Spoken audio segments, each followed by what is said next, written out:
हाँ खान, ये रख लो। इसको मैंने खोल के पढ़ लिया था। इसमें तुम्हारे वालिद का नाम, तारीख पैदाइश, शहर का नाम, ये सब कुछ इसमें लिखना है, ठीक है? और इसमें लिखा गया है कि तुम्हारे खुशहाल खान की फीस का इंतजाम हो गया। शुक्र अल्हम्दुलिल्लाह रब्बिल आलमीन। सब हम आपका ये एहसान कभी नहीं भूलेगा। हम खुशहाल को लाएगा, जरूर लाएगा इधर। अरे खान जरूर ले आना, लेकिन उसकी फीस आने में कुछ दिन लगेंगे। पहले हमें उनको एक खत लिखना पड़ेगा, जो कि उन्होंने सवालात किए उनके जवाब देने होंगे। वो सब जब ये लोग हमको फीस देता है तो फिर इतना मालूमात क्यों करता है? अरे खान ये तो मुझे भी नहीं पता, बस बड़े लोगों की बड़ी बातें होती हैं। हमें तो हुक्म की तामील करनी होगी। अरे साहब, जैसा तुम बोलेगा वैसा करेगा। बस हम तो जाते हैं, खुशहाल को लेकर आता है। ठीक है? हाँ जरूर लाएगा। या अल्लाह, तेरा कितना शुक्र है मालिक।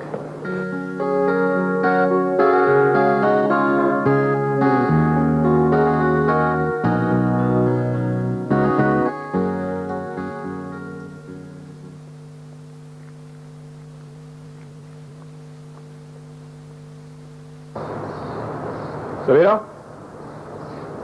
जब मैंने तुमसे कहा था कि तुम कहीं नहीं जाओगी तो कहाँ जा रही हो तुम? मैं यूनिवर्सिटी जा रही थी। बहुत हो गई पढ़ाई। एक तो मेरी समझ में नहीं आ रहा कि तुम इतना पढ़ लिख के करोगी क्या? ऐसी बातें क्यों कर रहे हैं? लोग देख रहे हैं, क्या कहेंगे? मेरी तरफ से जहन्नुम में गई दुनिया। मैं दुनिया से नहीं डरता। आप नहीं डरते होंगे, मैं डरती हूँ। मुझे डर लगता है रुसवाई से। अच्छा, तो तुम्हें रुसवाई से डर लगता है? खूब, तो अब तो मैं तुम्हें रुसवा करूंगा। कैसी बातें करते हैं? बीवियों तो शौहरों की इज्जत होती है। लेकिन जब बीवियां शौहरों से आगे निकलने की कोशिश करें या अपने आप को कुछ समझने लगें, तो शौहरों को चाहिए उन्हें अपने पैरों के नीचे कुचल दें। चलो अंदर।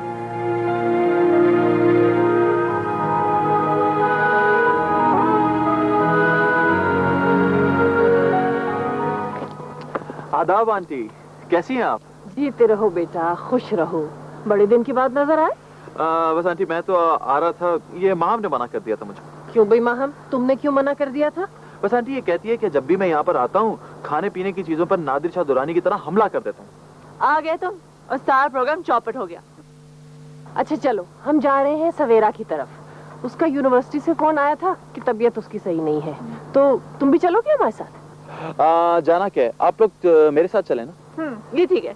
हाँ, तो मैं तो मुफ्त की राइड मिल जाएगी ना। ठीक है चलो चलो, मुफ्त की राइड का तो अलग मजा है। चलो।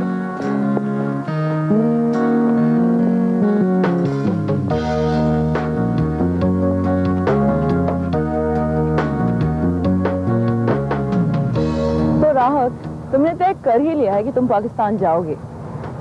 हाँ, दरअसल कराची जाए बगैर कई मसले ऐसे हैं जो हल नहीं हो सकते, जैसे कि सवेरा का उलझा हुआ मामला है। माय डियर, तुम सवेरा के मामलात में कुछ ज्यादा दिलचस्पी नहीं ले रहे हो? नीलम, बात दरअसल कमिटमेंट की होती है। देखो, आसिफ अंकल की और अबू की कितनी दोस्ती थी और वो मुझे कितना चाहते थे। अब जब मैं यहाँ पर सवेरा को चीटे के साथ देखता हूँ तो बड़ा अफसोस होता है। तो तुम्हें ये नहीं लगता कि सवेरा को खुद कराची जाना चाहिए और उस मामला को निपटाना चाहिए? नहीं, दरअसल ये सवेरा जैसी लड़की के बस की बात नहीं है। और वैसे भी इबादत साहब चाह रहे हैं कि वो जो गर्ल्स कॉलेज बनवा रहे हैं कराची में, मैं उसे भी देखता हूँ। जो लोग उस प्रोजेक्ट को हैंडल कर रहे हैं उनसे भी मिलता हूँ, प्लस अकाउंट्स वगैरह जो है वो भी देखता हूँ। अच्छा, नवाब साहब जाएं, आप कराची जाएं। आपके पीछे मैं आपके क्लाइंट्स को भुगतती हूँ। That's good. सर, तुम्हें एक्सपीरियंस गेन होगा। और अब मुझे सबसे पहले सवेरा से पावर ऑफ अटॉर्नी लेनी है। जाओ।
मुझे क्या पता किसका फोन है। फिर भी फोन अटेंड तो किया जा सकता है। कभी आप कहते हैं कि फोन मत उठाओ, कभी आप कहते हैं फोन क्यों नहीं उठाया। मैं क्या करूं? अच्छा अपनी फिलॉसफी में झाड़ो। मैं 2-3 दिन के लिए वॉशिंगटन जा रहा हूँ, मेरा अटैची केस तैयार कर दो। सुना नहीं तुमने मैंने क्या कहा?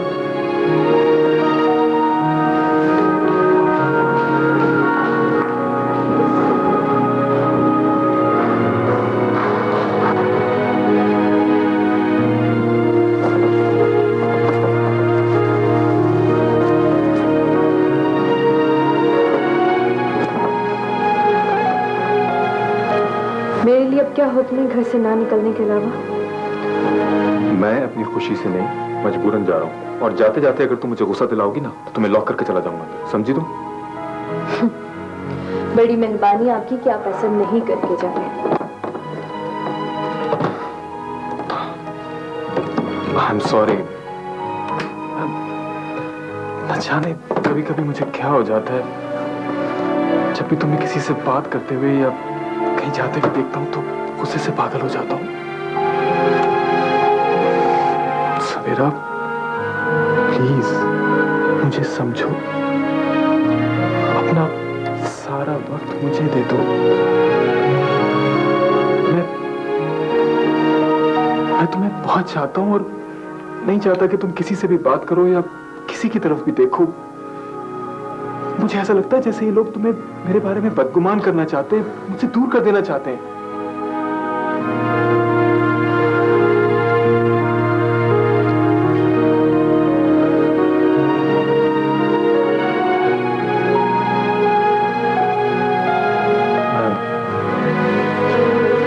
मुझे देर हो रही है,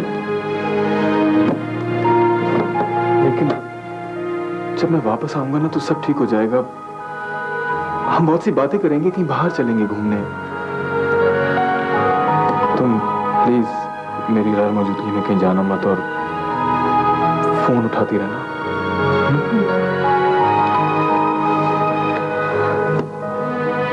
थैंक यू। समझ में नहीं आती, मजाल है जो कुछ मुंह से फूट कर दे। आंटी, मैं बिल्कुल ठीक हूँ। मुझे कुछ समझ में नहीं आ रहा, मेरी शायद सिर्फ तबीयत खराब हो गई। अरे भाई अगर तबीयत खराब है तो डॉक्टर को बताओ कि तुम्हें क्या प्रॉब्लम है। वो तो बिल्कुल किसी विलेज गर्ल की तरह बिहेव कर रही है। तो मुझे लगता है कि केके ने उस पर पाबंदी लगा दी है। उसे खुशी नहीं होती कि वो हमसे मिले। तुमने देखा नहीं था कि जब हम आ रहे थे तो सवेरा ने हमसे रुकने के लिए भी नहीं कहा। वो तो हमें देखते ही अपसेट हो गई थी। लगता है केके उस पर चेक रखता है। याद करो जब हम वहां बैठे हुए थे तो केके का फोन आया था। सवेरा ने हमें चुप रहने का इशारा किया था और केके को ये नहीं बताया था कि हम वहां बैठे हुए हैं। You're right। बस समझ लो बेटा, सवेरा लंबे चक्रों में फंस गई है। लेकिन सबसे अहम बात तो ये है कि सवेरा को खुद इस वेब से निकलने की कोशिश करनी पड़ेगी। तुम ठीक कह रही हो, अब ये तो सवेरा पे ही डिपेंड करता है।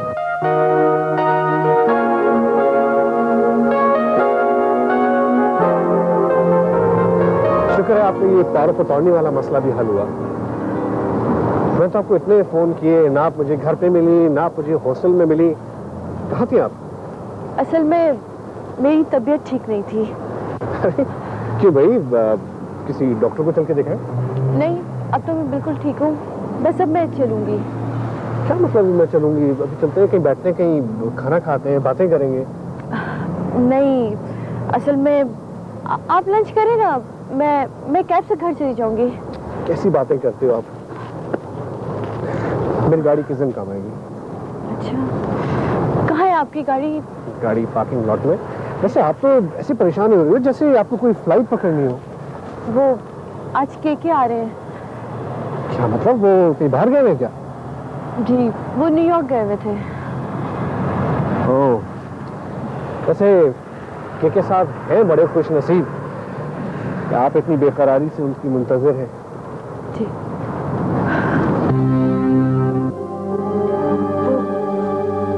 मैं यूनिवर्सिटी के काम से शर्म नहीं आती तुझे?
माफ कर दो सवेरा, आइंदा ऐसा नहीं होगा कभी भी।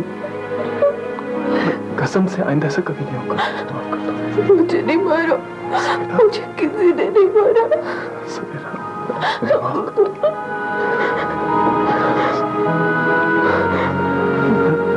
मैं कुछ नहीं कर रहा। देखो बात सुनो, ये पानी पी लो थोड़ा सा, तुम्हारी तबीयत ठीक हो जाएगी। मैं कुछ नहीं कर रहा सवेरा, थोड़ा सा पानी पी लो।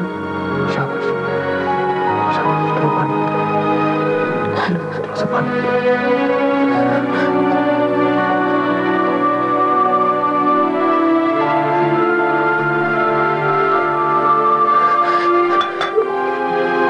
सवेरा, मैं बिल्कुल पागल हूं। मैं, मुझे डर लगता है मैं तुम्हें खो दूंगा, फिर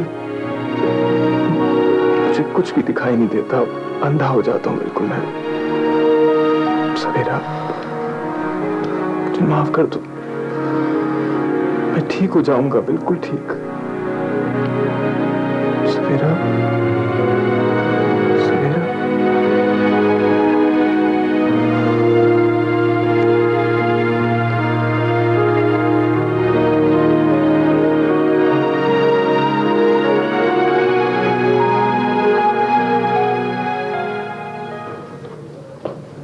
अंकल, आपने आसिफ अंकल और बर्जीस आंटी के मामलात को इस तरह हैंडल किया और सवेरा के इंटरेस्ट को जिस तरह आपने सेफगार्ड किया, उसके लिए मैं आपका निहायत ममनून हूं। कमाल कहते हैं मियां, आसिफ की और मेरी आज की नहीं 20 बरस पुरानी दोस्ती है और इसी तरह मंसूर भी मेरा जाती दोस्त रहा है। सवेरा मेरी भतीजी है। अब अगर उसके मफादात के लिए मैं अगर ना काम करूं तो और कौन काम करेगा?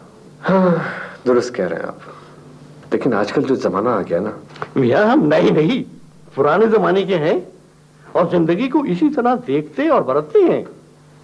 जी जी। मुझे तो ये परेशानी हो रही है कि सवेरा ने शादी में आखिर इतनी जल्दी क्यों की?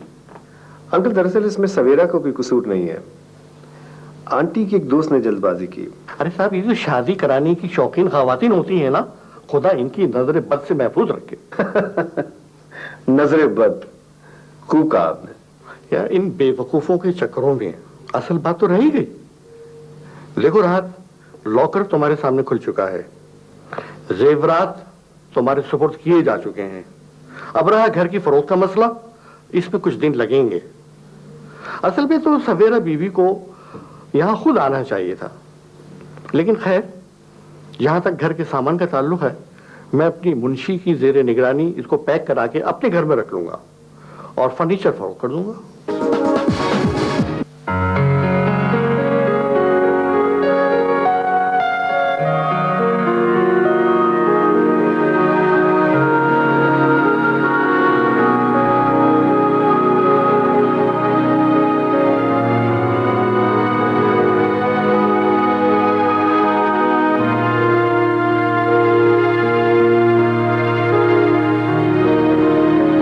मुश्किल जिंदगी गुजार कर मैं यहां तक पहुंचा हूं और अब अपने ही हाथों से सब कुछ बर्बाद कर रहा हूं।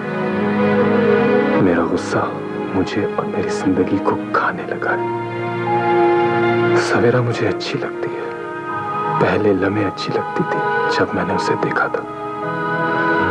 उस वक्त मैंने सोचा भी ना था कि मैं उसे वाकई हासिल कर सकूंगा, लेकिन अब जब वो मुझे मिल गई है मैं हर लम्हा डरता रहता हूं। ठीक है कि मैंने उसे करोड़पति की बेटी समझा था, शायद वो गरीब होती तो मैं उससे शादी ना करता, लेकिन वो गरीब भी तो नहीं। सबसे बड़ी बात यह है कि उसकी जिंदगी की बुनियाद झूठ पर नहीं।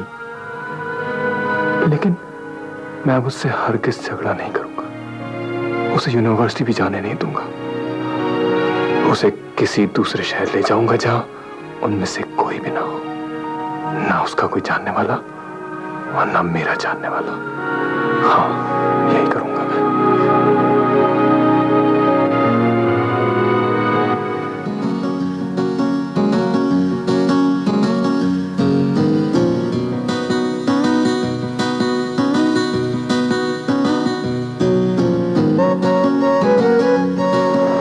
अरे भाई, आज सवेरा मुझे बहुत याद आ रही है। ऐसी गायब हुई है लड़की कि ना आती है ना फोन करती है। क्यों मम्मी, इस वक्त ऐसी कौन सी खास बात हो गई जो आपको सवेरा याद आई? भाई ट्यूना फिश ना तुम्हें पसंद है ना ही मुझे पसंद है, लेकिन सवेरा इसके सैंडविच इतने शौक से खाती है, इसीलिए मैंने उसके लिए 2 टिन ले लिए हैं। आएगी तो खुश होके खाएगी। छोड़िए मामा, वो क्या ट्यूना फिश खाएगी, वो तो खुद केके के हाथों सैंडविच हो गई है। हाय हाय, मैं तो उस बच्ची से इतनी शर्मिंदगी महसूस करती हूँ कि क्या बताऊँ।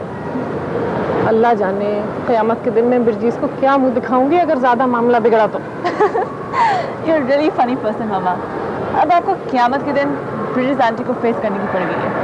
ये सोचिए कि सवेरा हमारे बारे में क्या सोचेगी। हाँ भाई, मेरी तो मत ही मारी गई है। आखिर क्या उस लड़के को हुआ, मुझे तो पता ही नहीं था। शक्ल सूरत का अच्छा, रुपया पैसे वाला, महज़िब, शाइस्ता। अब आखिर और क्या देखा जाता है शादी ब्याह के मामलात में। लेकिन मामा, हम सवेरा की वजह से इतने घबराए हुए थे कि हमने केके का बैकग्राउंड मालूम ही नहीं किया। लेकिन देखो, अब सवेरा को भी ऐसी भीगी बिल्ली बन के नहीं रहना चाहिए। आखिर वो भी तो अपना मुंह कुछ खोले, कुछ हमें ही बताए कि असल बात क्या है। बता चुकी वो हमें असल बात। उसके ख्याल में तो वो अमेरिका में ही नहीं है। अरे वो अपने राइट्स तक भी नहीं जानती। मामा, केके अगर उसके साथ कोई भी गड़बड़ करे तो एक टेलीफोन करके वो पुलिस को तो बुला सकती है। अरे बीबी, जब उसने तुम ही को कुछ नहीं बताया तो वो पुलिस को क्या खाक फोन करेगी?